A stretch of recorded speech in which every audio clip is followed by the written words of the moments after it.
جو لوگ اللہ پر ایمان لائیں، کہیں کہ ہمارا رب اللہ ہے، پھر اس پر جم جائیں، ان پر فرشتوں کا نزول ہوتا ہے۔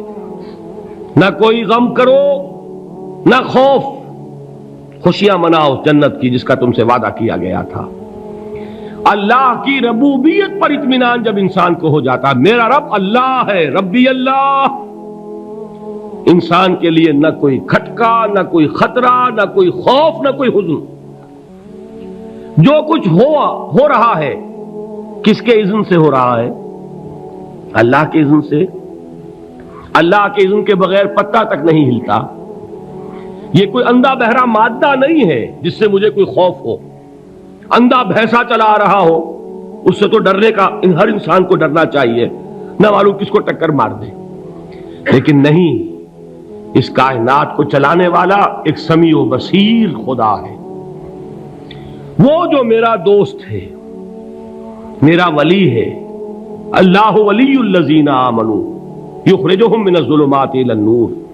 اللہ اہل ایمان کا ولی ہے، ساتھی ہے، پشت پناہ ہے، مددگار ہے، حمایتی ہے۔ بتائیے جسے یقین ہو جائے کہ اللہ میرا مددگار، اللہ میرا محافظ، اللہ میرا پشت پناہ، اللہ میرا حمایتی، اس کے لیے کوئی خوف ہوگا؟ اس سے کوئی ڈر ہوگا؟ میں مثال دیا کرتا ہوں ایک بہت سادہ، پنجاب کے دیہات کی۔ تو بڑا چودھری ہے اور کوئی غریب کسان ہے۔ اس غریب کسان کے جانوروں کو ہر وقت اندیشہ ہوگا چوری کا، کوئی میری بھینس کھول کر نہ لے جائے، کوئی میرا بیل کھول کر نہ لے جائے۔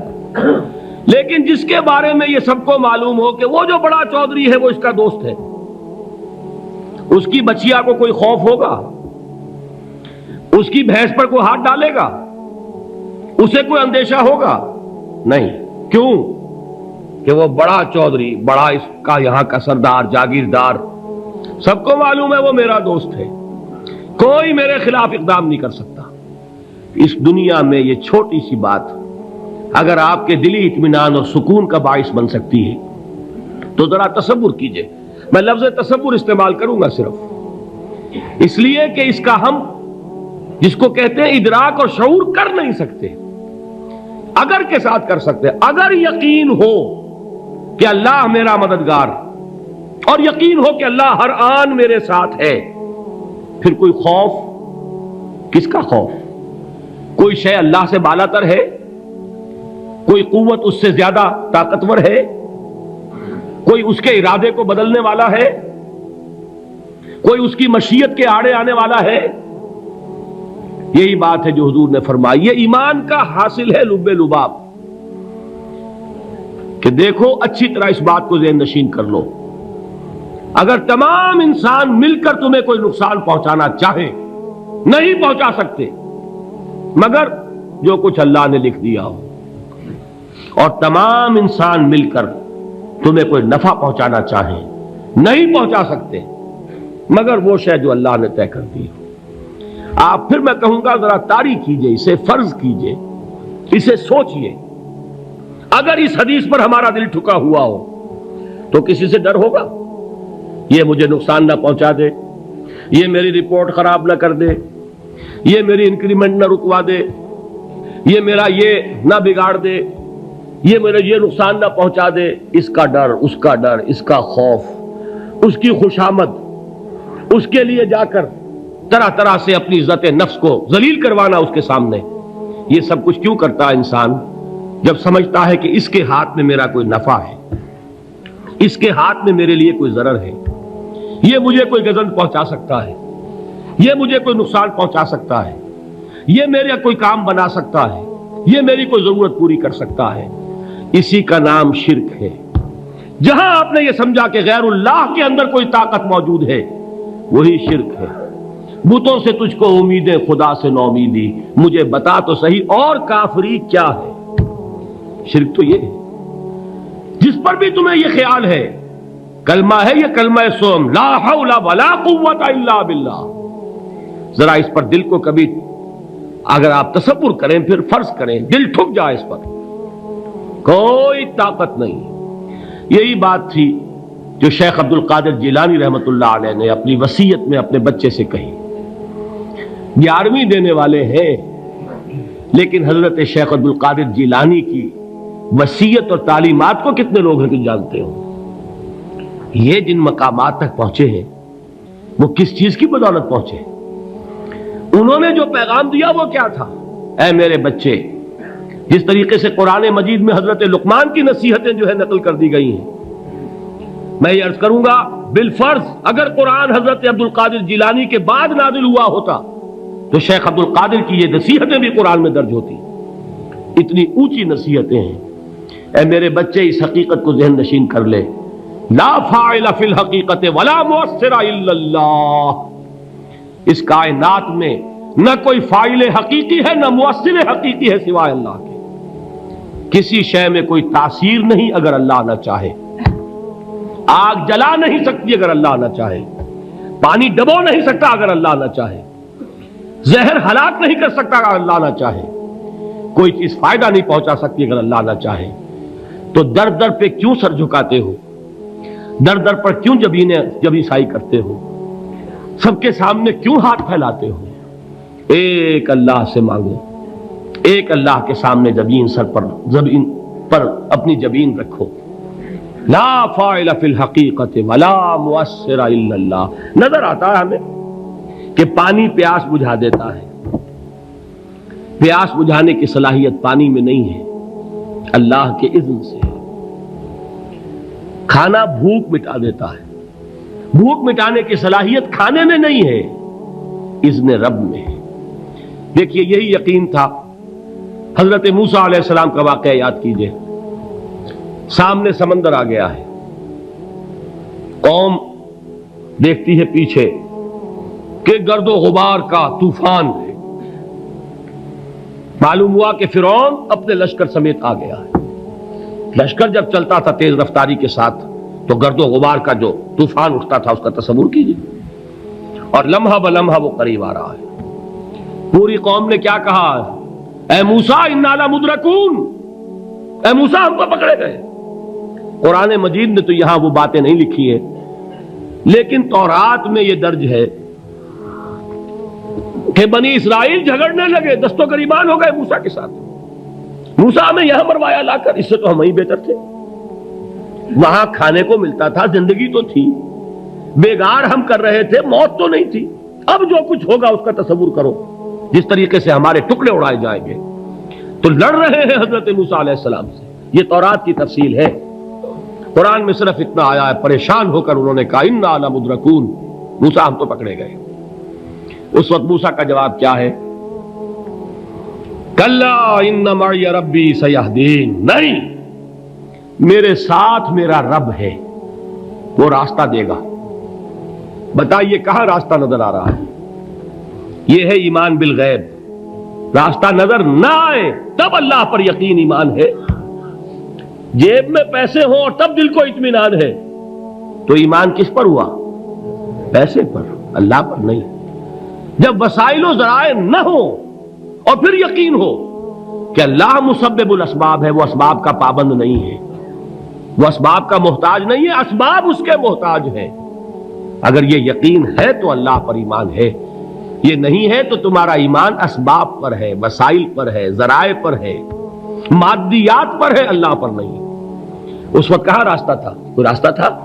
سمندر ہے اور ادھر سے لشکر آ گیا ہے. کلا ان معی ربی سیہدین. اب دیکھیے ایمان کہہ دینا آسان ہے، ہوا معکم اینما کنتم، جہاں کہیں بھی تم ہوتے ہو اللہ تمہارے ساتھ ہوتا ہے. لیکن اس کا یقین قائم ہو جائے تو زمین و آسمان کا فرق واقع ہو جائے. یہی بات ہوئی حضور کے ساتھ.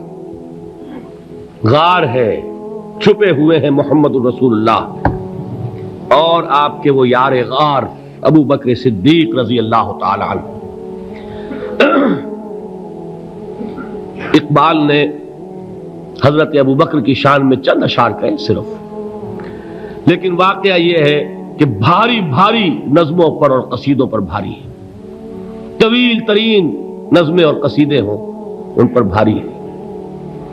ہمت ابو بکر کی ہمت جو ہے کشت ملت را چو ابر، جیسے بارش سے کھیتی اپجتی ہے، ابو بکر کی ہمت اور عزیمت اس امت کو اسی طرح سینچنے والی ہے۔ ثانیے اسلام و غار و بدر و قبر، وہ دوسرے تھے اسلام میں، دوسرے پہلے کون تھے؟ انا اول المومنین، حضور فرماتے ہیں سب سے پہلا ایمان لانے والا میں، دوسرے ابو بکر۔ ویسے ہمارے ہاں یہ چلتا ہے اختلاف، حضرت علی پہلے ہیں کہ حضرت ابو بکر پہلے ہیں، لیکن اس میں بڑی خوبصورت تطبیق قائم کی ہے علماء نے، اور بہت صحیح ہے۔ چار کے بارے میں فیصلہ ہی مت کرو کہ کون پہلے ہے، ان کی ایک عجیب تقسیم کر دی ہے۔ آزاد مردوں میں، بالغ مردوں میں سب سے پہلے ابو بکر، بچوں میں سب سے پہلے علی، خواتین میں سب سے پہلے خدیجہ، اور غلاموں میں سب سے پہلے زید ابن حارثہ۔ بڑی پیاری تقسیم ہے، یہ چاروں ہی پہلے ہیں، ہر ایک کے لیے اولیت ہے۔ اور واقعہ یہ ہے کہ اگر زمانی اعتبار سے تعین ہوگا تو پہلے خدیجۃ الکبریٰ آئیں گی رضی اللہ تعالی عنہ، کسی اور سے بات کرنے کی نوبت بعد میں آ سکتی ہے، پہلے تو اہلیہ محترمہ سے بات ہوئی ہے، آتے ہی پہلی وحی ہوئی ہے، ابھی تبلیغ کا حکم نہیں تھا۔ کس کو بتایا واقعہ؟ ابھی اپنی نبوت کی تبلیغ کا تو حکم ہی نہیں آیا، واقعہ کس کا ہے؟ وہ خدیجہ کا ہے۔ جب کہا ہے کہ خشیت علی نفسی، مجھے اپنی جان کا اندیشہ ہے، تو کیا جواب دیا خدیجہ نے رضی اللہ تعالی عنہا؟ وہ صدیقۃ الکبریٰ ہے، صدیقات جو ہے خواتین ان میں چوٹی پر خدیجۃ الکبریٰ ہے رضی اللہ تعالی عنہا، اور صدیق جو مرد ہیں ان میں صدیق اکبر ہے ابو بکر صدیق رضی اللہ تعالی عنہ، لیکن صدیقات میں چوٹی پر۔ جب حضور نے فرمایا خشیت علی نفسی، کیا فرمایا؟ کیا عرض کیا؟ کیسے تسلی دی؟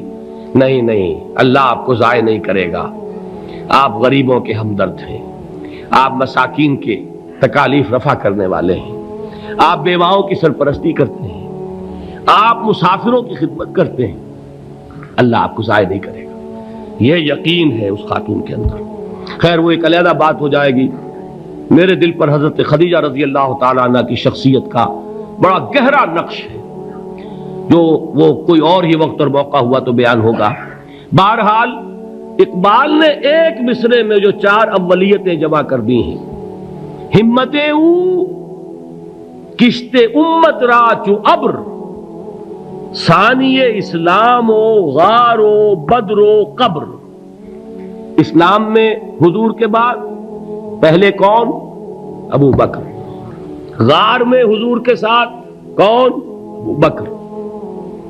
بدر کی رات اللہ کا رسول سربسجود وہ جھاڑ، وہ گھاس پھوس کی جو جھوپڑی بنائی گئی تھی، اور وہاں تلوار ننگی لے کر پہرا دینے والا کون؟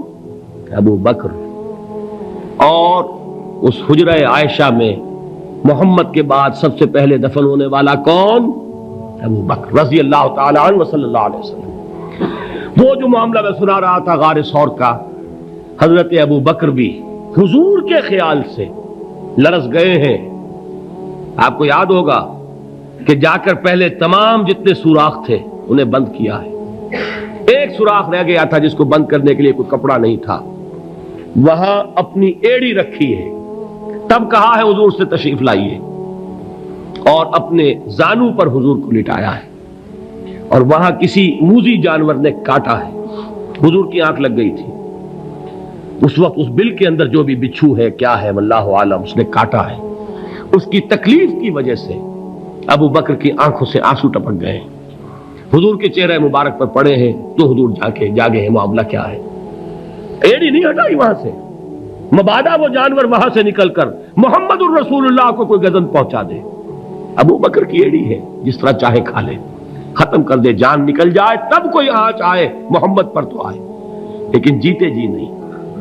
وہ ہے ابو بکر حضور کے خیال سے۔ اس وقت حضور نے پھر اپنا لعاب دہن لگایا ہے، اور اس سے پھر آپ کی تکلیف ختم ہوئی۔ جیسے خیبر میں حضرت علی کی آنکھ دکھ رہی تھی، اس کو جو شفا حاصل ہوئی ہے وہ بھی حضور کے لعاب دہن سے ہوئی۔